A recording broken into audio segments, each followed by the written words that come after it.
So think you own a Nigerian warehouse. You own 1,000 acres in Siberia. You own a private portfolio of Chinese stocks, right?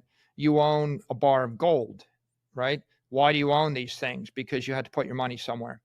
So Bitcoin is replacing or competing with those things. If you look at the M2 money supply, I think the U.S. dollar was showing as like 13, maybe 17% of that. And the primary competitors of the dollar are CNY, Euro, and JPY, yen, Euro, and Chinese currency. So as the stable coin, as the digital currency backed by the dollar starts to circulate, that number is going to go from 17% to 30%, right? And what we're doing is we're really competing with other world currencies. And then the Bitcoin asset is less than 1%. And as it grows, if Bitcoin goes to $13 million a coin, then Bitcoin will go from 0.5% or 20, 30 basis points of the world's capital assets to 13% of the world's capital assets.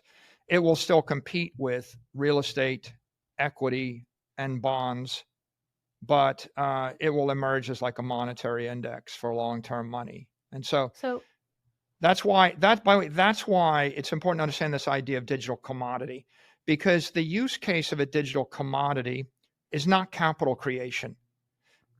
That's why all the altcoiners, that's why they don't get, if you have zero money, you can't buy Bitcoin. So if you have zero money, but you're a podcaster, you need to issue a token to raise money. So capital creation is a use case of a token. The use case of a digital commodity is capital preservation and appreciation. If you already have money and you want to store your money for 100 years without worrying about risk, then you want to put it in a savings account. And so traditionally, the king commodity as a long-term money was gold. And what happens is gold demonetizes silver, and silver demonetizes copper, and copper demonetizes glass beads, and they all demonetize the giant stone coin of the Yap people or bales of tobacco.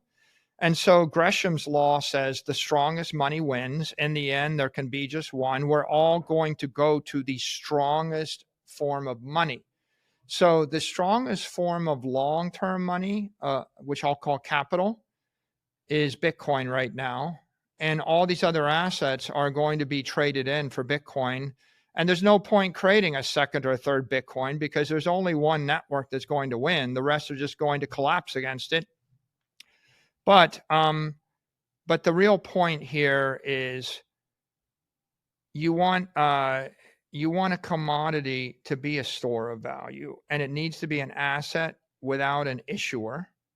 And so if you look at all these asset classes, what you have is digital tokens, an asset with an issuer with very light regulatory touch. You can issue it overnight.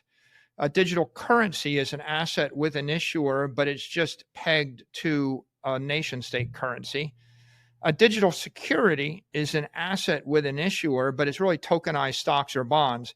So it's like BlackRock releasing tokenized Apple shares or BlackRock releasing tokenized S&P index. It would be a token that circulates on a crypto exchange at the speed of light 24/7 globally, but does have an issuer. And Bitcoin is special because it's an asset without an issuer. And why would you want an asset without an issuer? Because you're a company that doesn't want to trust any other company, or you're a country that doesn't want to trust any other country, or you're a saver that wants to store your money for 200 years, and you don't expect any company to last 200 years, and you don't expect any government to last 200 years. You just want your family to be rich forever. And so Bitcoin appeals to the people that want immortal capital. And you can see if you lay out this taxonomy, there's 4 quadrants. You need them all.